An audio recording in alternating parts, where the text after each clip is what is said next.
Please welcome your host of Strange Oddities Podcast, Matt. Alright, everyone. Welcome to episode number 5. We are live on the Strange Oddities Podcast. I have a really great topic for tonight. I'm your host, Matthew J. Haas. I'm a 23-year veteran paranormalist. Been investigating the paranormal for quite a few years. Started right out in high school. I've been into a lot of strange things, as they say. Let's face it, there's a lot of things in this world that defy scientific explanation or cannot have any logical explanation. So that's why I decided to start Strange Oddities Podcast, because it's going to cover a wide variety of topics covering the supernatural, the paranormal, UFOs, conspiracy theories, mysteries, cryptozoology, stuff like Bigfoot, lake monsters, and all those good things. Creatures all over the globe that are unexplained, humanoids, flying humanoids. There's so many things. We've just reached the tip of the iceberg as far as exploring our own planet. However, here we are in the Strange Oddities Podcast discussing all strange things. Welcome to the show, guys. This is episode number 5. You guys are going to enjoy this topic tonight, especially with everything going on with the world pandemic. Hope everybody's doing well. And my wife is moderating the chat group. How you doing?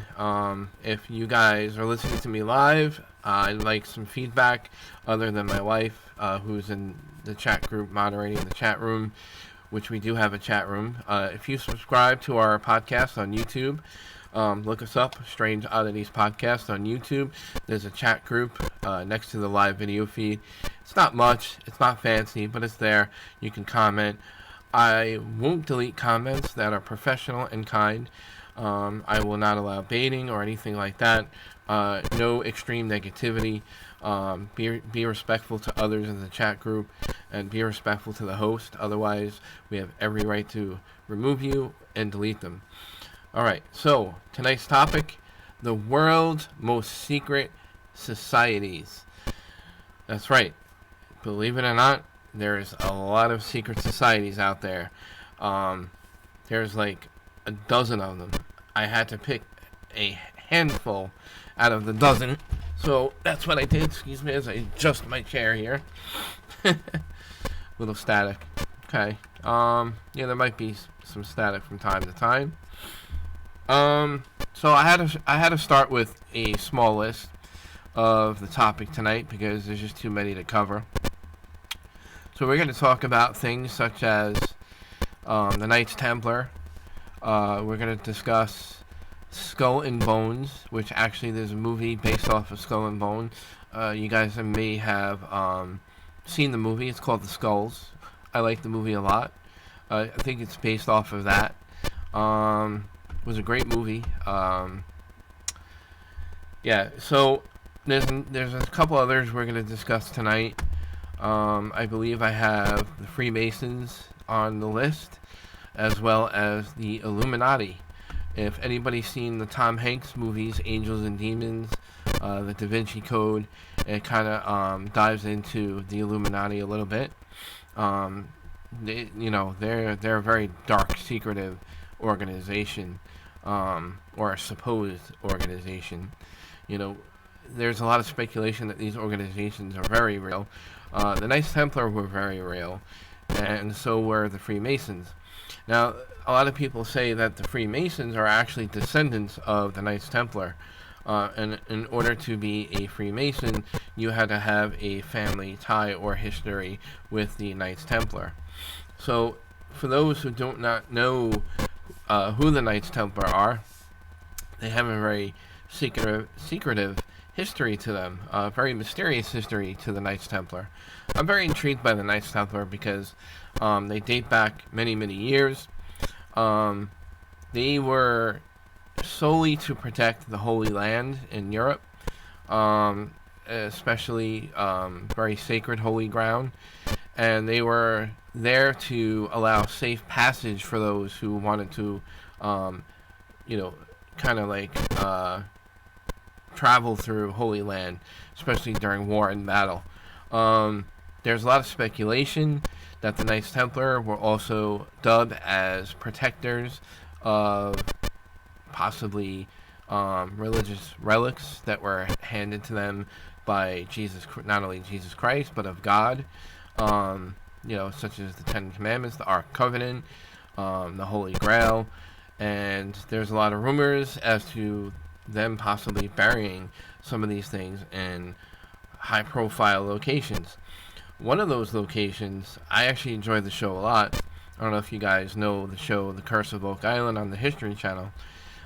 There's a lot of ties and history with the Knights Templar in Nova Scotia. They're kind of saying that it's possible that the Knights Templar and the very early Knights Templar were the first to settle in the U.S. territory before it was the U.S. There's a lot of speculation that they were here first, not Columbus. There's a lot of other theories about, Columbus not being the very first to discover America, meeting the Pilgrims and all that. A lot of rumors. So, I think the world's most secret societies is a really interesting topic. It's a little dark. I wouldn't put it past these organizations to be secretive, especially what they're being secretive about. You have such things as the New World Order, who are allegedly an organization who are trying to put together a New World Order. Now, I'm not talking Hollywood Hogan from wrestling, Kevin Nash, Scott Hall, and all those from wrestling, WWE and, back in the day, WCW back then. No, I'm not talking about that kind of stuff.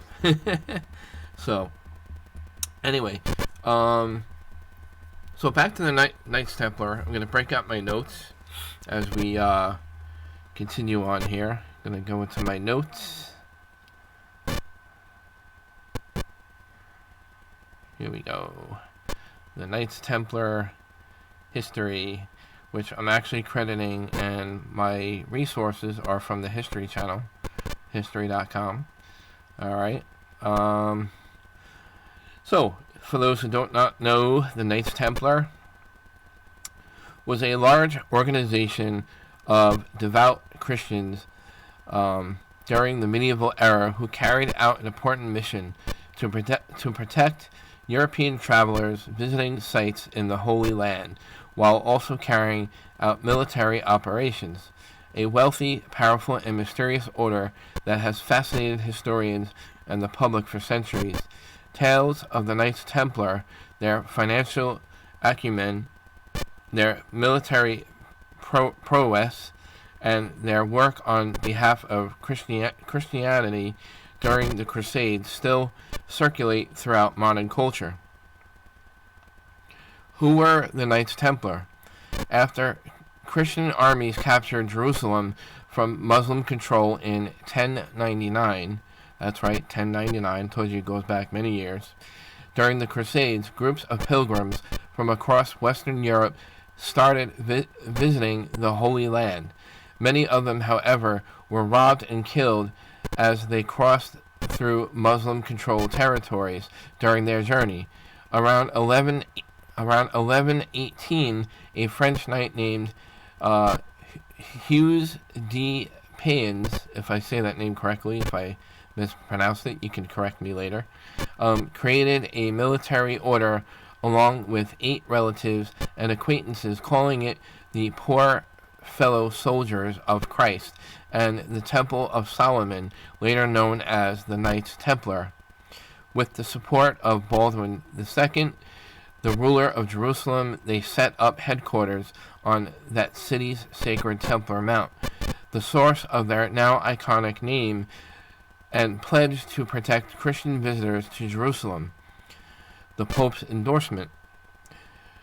Initially, the Knights Templar faced criticism from some religious leaders, but in 1129, the group received the formal endorsement of the Catholic Church and support from Bernard of Clairvaux,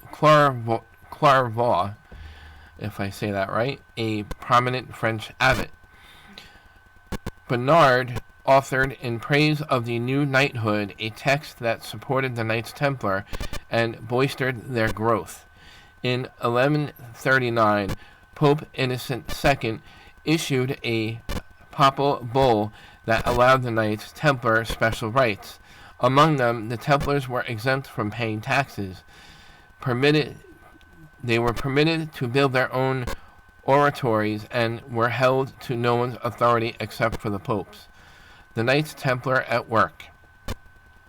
The Knights Templar set up a prosperous network of banks and gained enormous financial influence. Their banking system allowed religious pilgrims to deposit assets in their home countries and withdraw funds in the Holy Land. The order became known for its code of conduct, which included no pointy shoes and no kissing their mothers, rules outlined in the Rule of the Templars, and signature style of dress, which featured a white habit emblazoned with a simple red cross. Members swore an oath of poverty, chastity, and obedience. They weren't allowed to drink, gamble, or swear. Prayer was essential to their daily life, and the Templars expressed particular adoration for the Virgin Mary. We have Gerard Simonelli is in the chat room, so I just want to give a shout out to Gerard in the chat. How's it going, bud? Thanks for tuning in, watching, taking a listen to the Strange Oddities Podcast. Just a quick shout out to my viewers, watchers, listeners. Guys, if there's any trouble with video, audio, or anything technical that I don't know about, please give me feedback in the chat. Give me a private message if you guys are connected to me privately. Either way, let me know how's everything sounding. If it sounds good, give me a thumbs up. Let me know what's going on. I can't exactly listen to myself live. I say this all the time. Otherwise, there'll be a lot of audio problems. All right. So, anyway, reading about the Knights Templar, guys. For those who not know the history of Knights Templar, Gerard said, love to learn new stuff. Do a lot of reading on the Knights Templar. Alright, at the height of their influence, the Templars boasted a sizable fleet of ships. They basically owned the Mediterranean island of Cyprus and served as a primary bank and lending institution to European monarchs and nobles. Expanded duties of the Knights. Though its original purpose was to protect pilgrims from danger, the Knights Templar progressively, it's nothing like sneezing live in front of your viewers, Alright, so the Knights Templar progressively expanded its duties. They became defenders of the Crusader states in the Holy Land and were known as brave, highly skilled warriors. The group developed a reputation as fierce fighters during the Crusades, driven by religious fervor and forbidden from retreating unless significantly outnumbered. One of the secretive things that surround the Knights Templar, like I mentioned before, reading a little bit of history about them, is they were protecting a lot of religious relics that were potentially, potentially given to them by Jesus, followers of Jesus Christ and God. They were supposedly protecting the holy pieces like the Holy Grail, Ark of the Covenant, and other items such as Shakespeare's letters and very secretive documents that Shakespeare himself had given to them. And I believe there could be ties to the Curse of Oak Island in Nova Scotia with the Knights Templar. It's a good show. I love the work they do on Oak Island. I really commend the scientific data and research they do as archaeologists, and the digs that they do very carefully and diligently. I can't imagine the cost and money it has to do the work they do on the Curse of Oak Island. I don't know, YouTube's just giving me a notification saying my connection is excellent, so that's good. They found a lead cross that was near the money pit where they're excavating and trying to dig and bring up, a treasure. I don't think they're just treasure hunters, but they're historic hunters looking for connections of history of who originally built everything there. A lot of signs point to Spanish pirates and, a lot of other things such as the Knights Templar. And, they do find stuff other than a lot of wood. I mean, they found a lot of wood on that island. But they're dating the wood, which is good. With all the shafts that they come up with and discover, they're carbon dating, how old the wood is. If it's, super old or, around the date where it originated from. So it's pretty cool. That's why I like the show a lot, because, I'm kind of rooting for the fact that it could have a lot of connection with the Knights Templar. I really hope they find stuff like that because, they're not just stories, they're real. And it would prove a lot of that stuff that it's just, they're just not stories. Alright, so I gave you a little bit about the Knights Templar. So we're going to move on to the next secret society. I'm going to dive into my notes again. Here we go.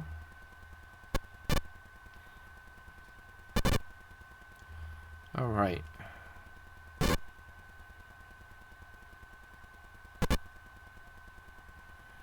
Has anybody ever heard of Skull and Bones? Alright.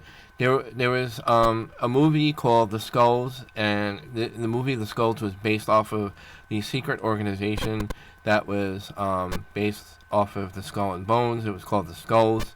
It was a really good movie. It was about a fraternity that had people in with higher power, politics, law enforcement, and they kind of oversee this fraternity, and whoever became a member of this fraternity, they wanted their students to be successful in any way they could. So a lot of it had to do with money. A lot of people with money kind of ran the organization. Again, there was allegedly very important state senators, and stuff like that was connected to the organization. So this organization I'm talking about is called Skull and Bones. In 1832, Yale students, including future President William Howard Taft's father, founded one of America's famous secret societies, Skull and Bones. Each year, only 15 juniors are tapped or chosen for a lifetime membership in the club.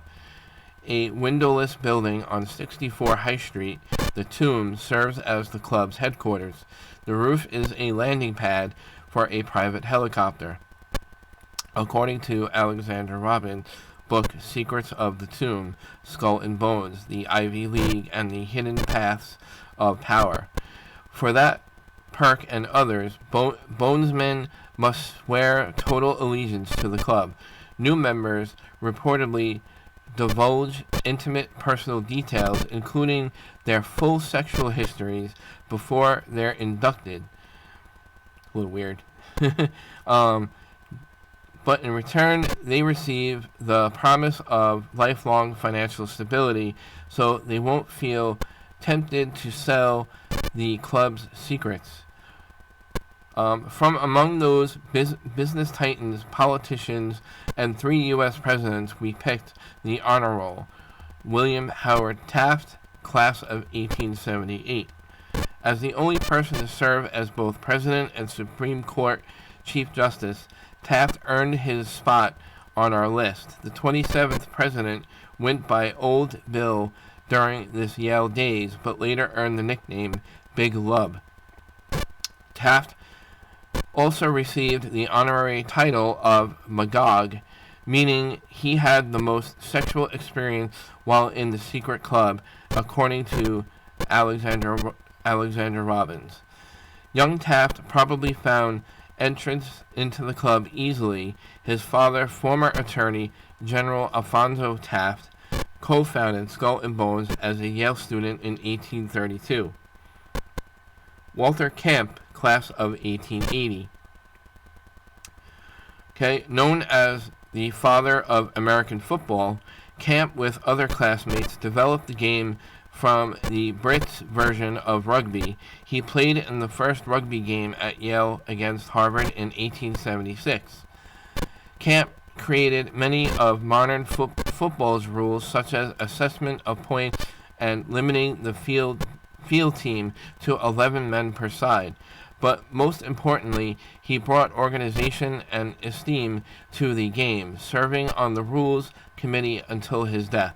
Camp also established the National College Athletic Association, still operating today. During World War I, most of the armed forces conditioned using his tactics. It's pretty interesting. Lyman Spitzer, class of 1935.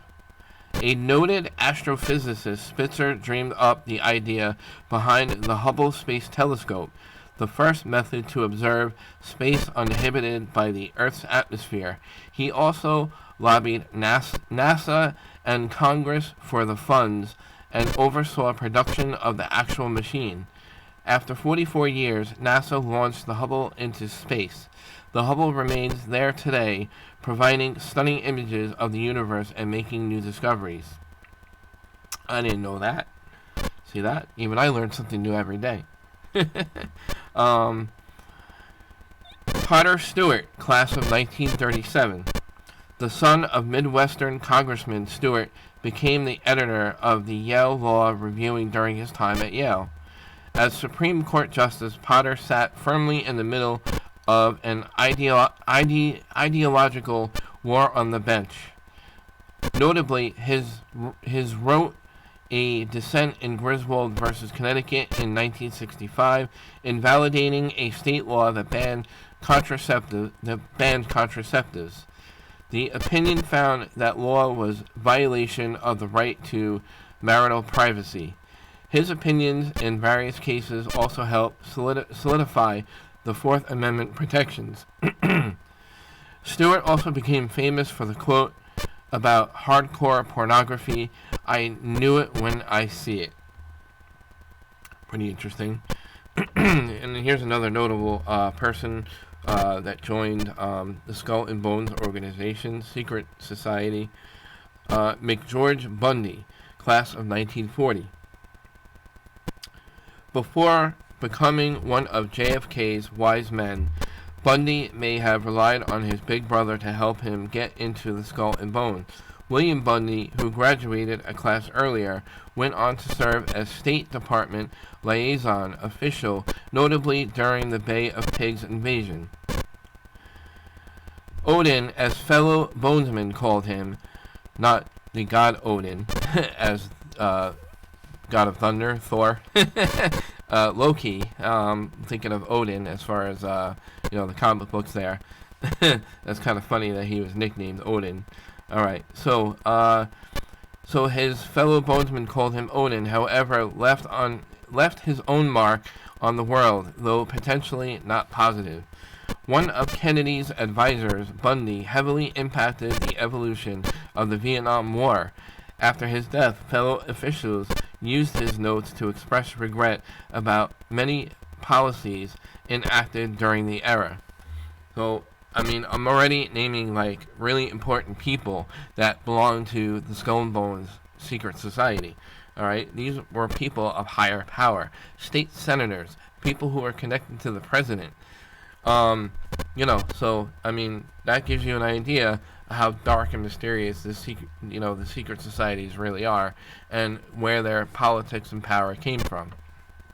Really interesting stuff. The world's secret societies, there's a whole bunch of them. I'm talking about Skull and Bones right now. Before, I gave a little history on the Knights Templar. You guys can Google it. The History Channel, which I love the History Channel, gives a lot of really good information and really good historic facts on things in the past.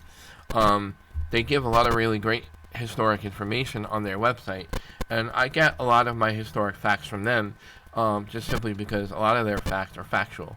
And I rather do my research and get factual information and share that with you guys rather than get a lead from a source that's a shitty source. That's just me. So I rather read you guys some really good information.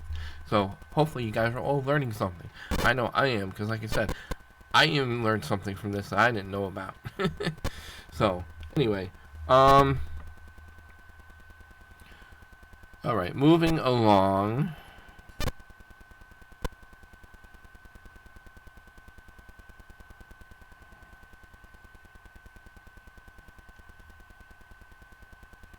I am looking for my notes here because I want to get into the Freemasons, and then we're going to get into the Illuminati. I lost my place here in my notes. Oh boy.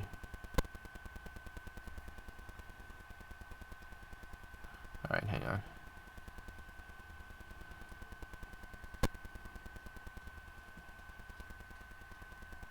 Give me a second, guys. Be with you in a sec. As I scroll through all my notes. Alright.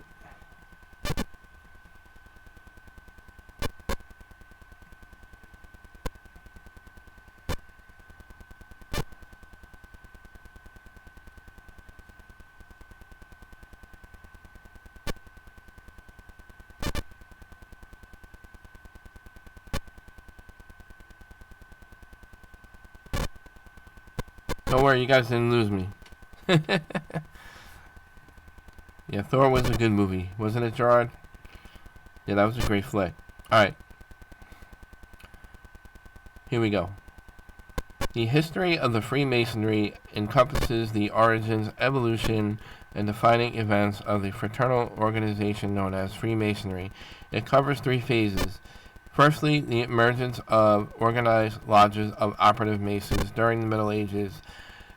Then the admission of lay members as accepted Masons, a term reflecting the ceremonial acceptance process that made non-stonemasons members of an operative lodge, or speculative Masons, and finally the evolution of purely speculative lodges and the emergences of grand lodges to govern them.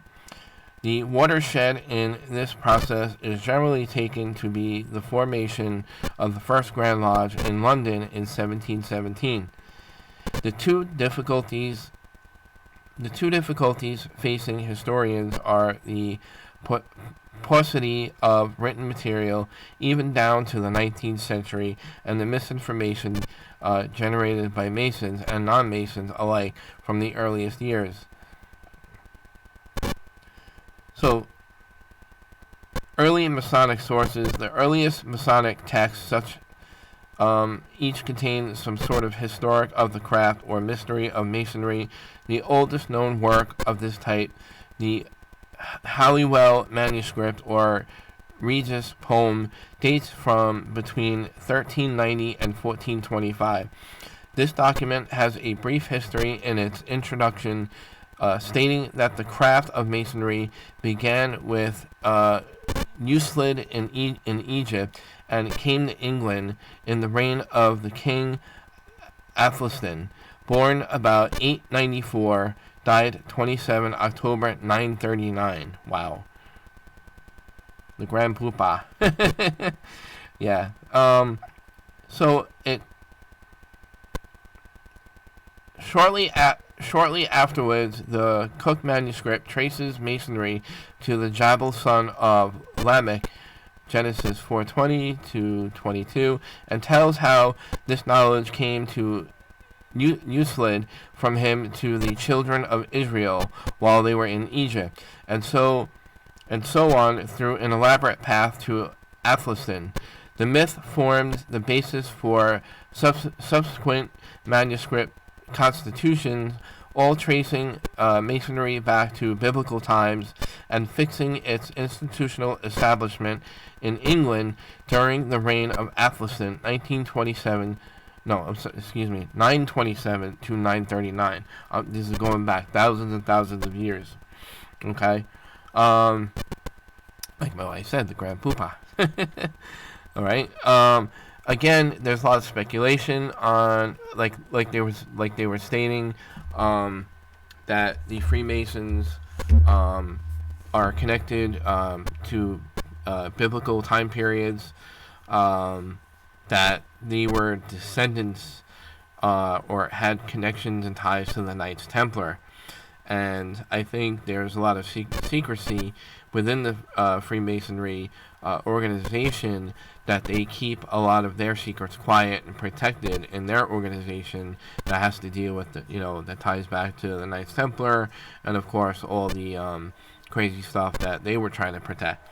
So as far as I know, if you're a member or a Freemason, I think you, depending on your rank or where you are established in the organization, you have access to this kind of history within the organization.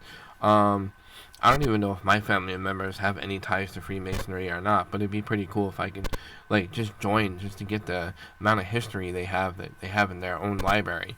I know they have a great deal of information regarding biblical times and stuff that dates back to the Knights Templar. So, and like I said, there are connections from the Knights Templar and the Freemasons. And I talked a little bit about Skull and Bones. So, guys, if you're joining us late, we're talking about the world's most secret societies. There's quite a few of them. Just Google it. The top ones that have come up: Knights Templar, Freemasons, Skull and Bones, Illuminati. If you ever see the movie with Tom Hanks, Da Vinci Code, Angels and Demons, really good movies, very sophisticated movies. You really have to pay attention to the detail of the movies, because they give a lot of information as to what's going on. But they were after religious relics as well. It was really well done. I love Tom Hanks as an actor. Both movies were very good. So, guys, if my mic is in the way of my face, let me know. I think it isn't. I can even move it over a little bit more.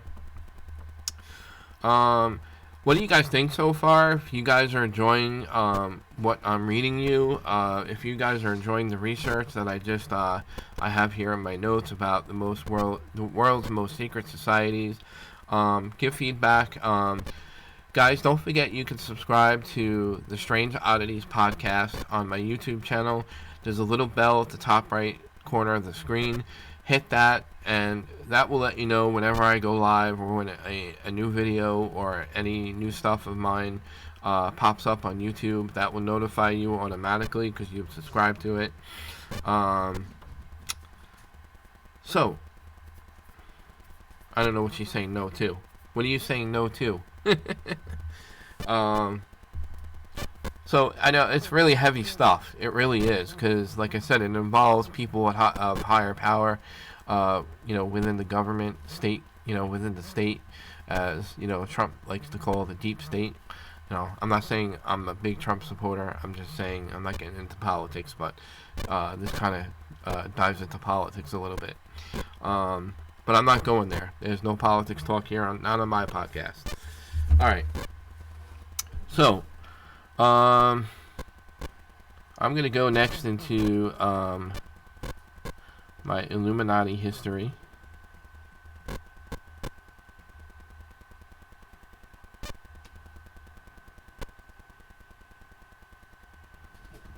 It was a really good...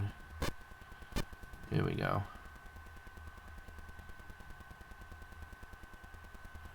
One of the other secret societies, guys, that was on my list, but I wasn't sure. Oh, mic is good, not in face. Okay, that's what she said no to. Thank you. Appreciate it. Alright.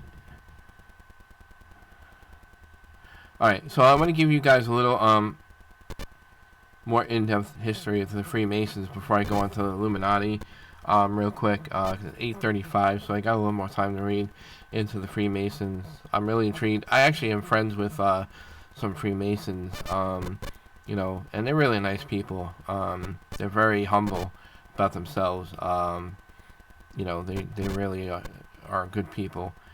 I know a couple of them from Massachusetts. I'm not gonna say who. You know, that's their private business. All right, so the Freemasons loom large in American history. 13 of 39. My cats in the background are running amok. If you hear a whole bunch of racket behind me, huh? Alright, so who signed the 13 of the 39 men who signed the U.S. Constitution were Masons. Founding fathers like George Washington, James Monroe, Benjamin Franklin, John Hancock, and Paul Revere all counted themselves as members of the fraternal order. But who are the Freemasons? The Freemasons could trace their roots to the Middle Ages in Europe, a time when most craftsmen were organized into local guilds. Cathedral builders, by nature of their profession, had to travel from city to city. They identified one another via signs of their trade, like the builder's square and compass in Freemasonry's now iconic symbol. The earliest reference to the Masons is in the Regius poem, or Halliwell manuscript, like I mentioned earlier, which was published in 1390, but Freemasonry, as we know it today, founded in 1717, when 4 London lodges merged to form England's first Grand Lodge. Freemasonry quickly spread across Europe and to the American colonies. Freemason beliefs. Freemasonry is not a religion, though members are encouraged to believe in a supreme being or grand architect of the universe. Masonic temples and secret rituals have brought them into conflict with the Catholic Church. The Church first condemned the Freemasons in 1738 and has gone to issue around 20 decrees against them. Not degrees, decrees. In 1985, Roman Catholic bishops restated over 200 years' worth of these strictures in the face of an increased number of Catholics joining the order. The Church wasn't their only enemy. The secrecy of the Masons garnered such distrust in early America that it inspired America's first third party, the Anti-Masonic Party. Are there Freemasons today? Freemasons exist today, and their public image has been greatly influenced by the high-profile charity work of the Shriners, a subset of Freemasons, also known as the Ancient Arabic Order, Nobles of the Mystic Shrine. The Shriners were founded by Freemasons in 1870 at New York City's Knickerbocker College and continue their volunteer work today. That's pretty cool. So, my wife is saying in the chat group she can't control the cat. Well, my cats have been sleeping all day, like really sleeping, like from morning and all the way up until now. So their energy right now, they're running amok. So if you hear like, you know, little running around and stuff, that's my cats. They're like running amok. You're gonna hear it. You're gonna hear a bunch of running back and forth. It's kind of funny how they just chase each other all over the house. We adopted them together, so they grew up together. And I said we can't take one without the other. They looked like they were friends, so we adopted them both at the same time. And they're growing up together. And they love each other. They're like brothers now, and you know, it's really cute. I've never seen two cats just like so affectionate with one another. Cats usually don't want to be bothered, and they go hang out in their own little corner of the house, and they don't want to, you know anybody. They only come out on their own terms. But, you know, these particular cats, I love them. I think they're so sweet. They're so affectionate. So, I'm a cat lover. If you don't like it, so be it. I love cats. Alright, so. Alright, moving on. There's another secret society called the Eye of Providence. You guys may have heard of it. The view of all-seeing eye as a Masonic symbol has been sharply debated. Long before the Freemasons, Egyptians used the Eye of Horus, and the all-seeing eye appears repeatedly in Renaissance art as a symbol of Christianity and God's watchfulness. But organizations like the Philadelphia Federal Reserve claim Freemasons Henry Wallace and Franklin D. Roosevelt purposefully chose it when they redesigned the dollar bill in 1934. According to George Washington Masonic National Memorial, the all-seeing eye is a Masonic symbol of the watchful care of the Supreme Architect that began appearing in printed Masonic literature in the mid-1700s. That's pretty cool. Now we're going on to the most dark and secret society known as the Illuminati. It's pretty, actually, I don't know if it's fake or not. It's probably fake. I don't know if the Illuminati actually did a website of their own, but there's like a website out there, and it's got like 666 all over it, and like it's pretty dark and pretty scary. So if you look it up, there's actually a website with a lot of information about the Illuminati. It's pretty sick. Like I said, I don't know if it's just somebody who made it up that got information about who they are and put it up there, but you know, regardless, it's pretty interesting. I don't know why anybody would do that. Anyway, moving along here, getting parched. Excuse me while I have a sip of my beer. Cheers. Alright guys, on to the Illuminati. The Illuminati were founded by Professor Adam Weishaupt, if I pronounce that right, Weishaupt. Names are hard to pronounce unless you actually know the name, like, you know, just to kind of like come up with how to pronunciate the name out of a whim. It's pretty hard, trust me. Alright, it was founded by a professor in Bavaria on May 1st, 1776. Chaffing at the power of the conservative Catholic Church and the Bavarian monarchy, sought to cast aside organized religion in favor of a new form of illumination through reason. Inspired by the spread of the Enlightenment across Europe, he also drew upon ideas expressed by the Jesuits, or Jesuits. I think it's Jesuits. Okay. He was a former member. The mysteries of the 7 sages of Memphis, the Kabbalah, and the Freemasons. He recruited heavily from the latter group, infiltrating Masonic lodges in his quest to recruit some of the wealthiest and most influential men in Europe.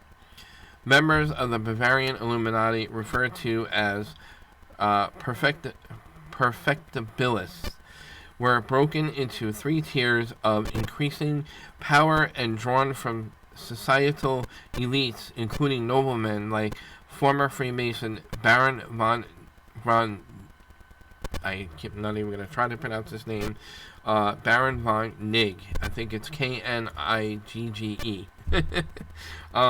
And writer Johann Wolfgang, which we all know. All communication was in cipher, and interesting, and members were given classical nicknames, such as Weishaupt, for example, was Spartacus. His nickname was Spartacus. Okay. Can I be nicknamed Hercules? Right? So, what happened to the Illuminati? The organization flourished before being stamped out by Karl Theodor of Bavaria, who issued an edict making membership in the Illuminati punishable by death in 1787. Wow. But the death of the Bavarian Illuminati did not quell gossip about their clandestine activities, and conspiracy theorists have linked group to everything from the French Revolution to the assassination of JFK. The Illuminati served as inspiration for Dan Brown's Angels and Demons, like I mentioned before, and Folk Alt Pendulum by Umberto Eco, if I said that correctly. I know.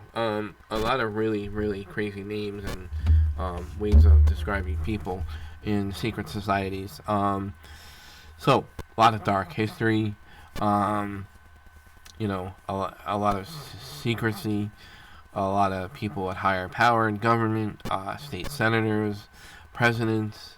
There's a lot more, a lot more pieces to the puzzle than there are, than they say there is. So, guys, I hope you're enjoying this topic. We're talking about the world's most secret societies. I just want to give a shout out to my listeners and viewers. I'm looking for a guest. If you guys are listening, I'm gonna be talking about a subject on an upcoming episode of the Strange Oddities Podcast about Centralia, Pennsylvania. It's an abandoned town. It was a fire back, I don't know, like 1950s, 60s, or something like that. There was a mine fire, and it burned like most of the town, and people fled. The fire got so bad that, they couldn't put it out.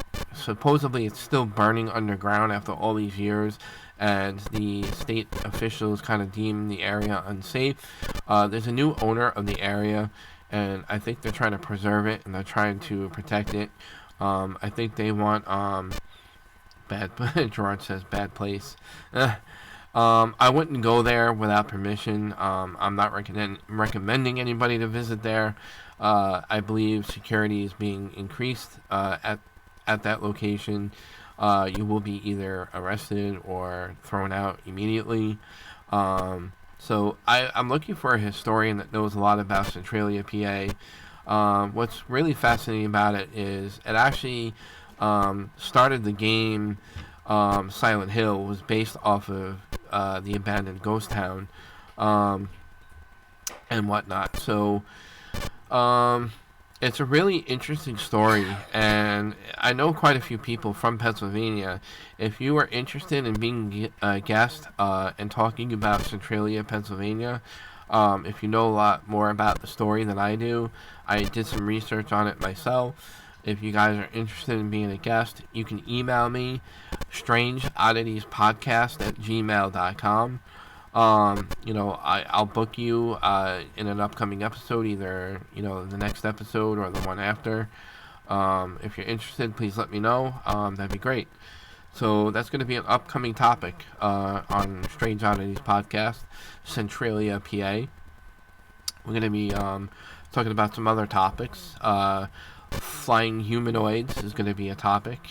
Terror from the sky. There's a organization called Small Town Monsters. They're doing filming on a bunch of towns that have all these mysterious creatures and unknown cryptids all over the country. It's a Kickstarter project. I'm hoping to get a guest on the show. So we're gonna hopefully talk about Terror from the Sky, which is about supposedly people are witnessing flying dinosaurs over in Australia, off the coast of Australia. I believe Ken Gerhard, the cryptozoologist, has done some research on that particular subject. Who's another guest who I'm hoping to get on the show really soon. Another cryptozoologist and researcher, Adam Davies, I'm hoping to get on the show. He recently hung out with Josh Gates from Expedition Unknown. They did a segment together during one of his episodes, so I'm hoping to really get him scheduled as a guest as well. So I'm going to have some guests on the show from time to time. If you guys are really interested in being a guest on the show, we have Skype capabilities, so we can call you, dial you in, with Skype. I can try Zoom. I'm not sure what Zoom is all about, but I'm going to test Zoom out as well. But if you're interested, strangeodditiespodcast@gmail.com is my email. Hit me up, and I'll give you a shout out. We'll schedule you, and let me know if you're interested. So again, I'm looking for a guest that knows a lot about Centralia, PA. All right. So I just wanted to do that real quick before I forgot. Guys, once again, subscribe to Strange Oddities Podcast on YouTube. There's a little bell at the top right corner of the screen. Just hit it. If you have an account, Google account, you can even, listen to the show if you have the app on your phone. Just download the YouTube app, and you can also listen to mobile, whether it's a tablet, whatever. You guys like the show, give me some feedback. I really appreciate it. I do accept good or bad feedback. Don't listen to other people out there. If you're professional and kind, I will listen to you, and I take criticism very well. And if you guys like watching the show, let me know. Please comment, and I appreciate it. So on that note, we've been covering the topic, the world's most secret societies, and I hope you guys enjoyed it. I covered the Knights Templar, covered Freemasons, who have, alleged ties, or, they're descendants of the Knights Templar from biblical times. They were protectors of religious relics, possibly like the Holy Grail, Ark of the Covenant, the Ten Commandments, stuff like that. There's rumors that it could be buried on Oak Island. I'm kind of rooting for the guys on Oak Island that they, come up with buried treasure from the Knights Templar. There's a lot of relics that they've dug up already that do tie. Yeah, it is a good show. That do tie into the Knights Templar. So I'm always fascinated with medieval time errors and the way they did things and the history of it, and the battles that they had and the wars they fought and Viking history. I think I'm interested mostly because of my own history and my heritage, because after doing I did DNA testing with me and my wife, and it turns out that like mostly Western European. I could have Viking heritage. Have some Scottish and some Irish. I'm like 27% Irish, and a little bit of Scottish in there. So I really think I could have ties to the Vikings and, to that kind of thing. And that stuff really fascinates me. And I think that's why I've always had an interest in history and archaeology and all that stuff. Coming down to the last few minutes, guys, if you guys have any questions, feel free to join me live in the live chat that we have during the show. We've had Gerard Simonelli hanging out with us tonight, which I appreciate it, bud. Thanks for coming in and, listening to the show. Hope you enjoyed what I had to share. It's free. You guys don't have to pay anything. It's something I love to do. I'm going to be covering a whole bunch of other topics like UFOs, mysteries, folklore, urban legend, cryptozoology, Bigfoot, lake monsters, anything weird, basically. Kind of like William Shatner's new show, The Unexplained, just covering anything the unexplained, not just ghosts and paranormal. I'm not just into investigating the paranormal. I love all these other things. And when I think of the word paranormal, I think of it as a much broader term.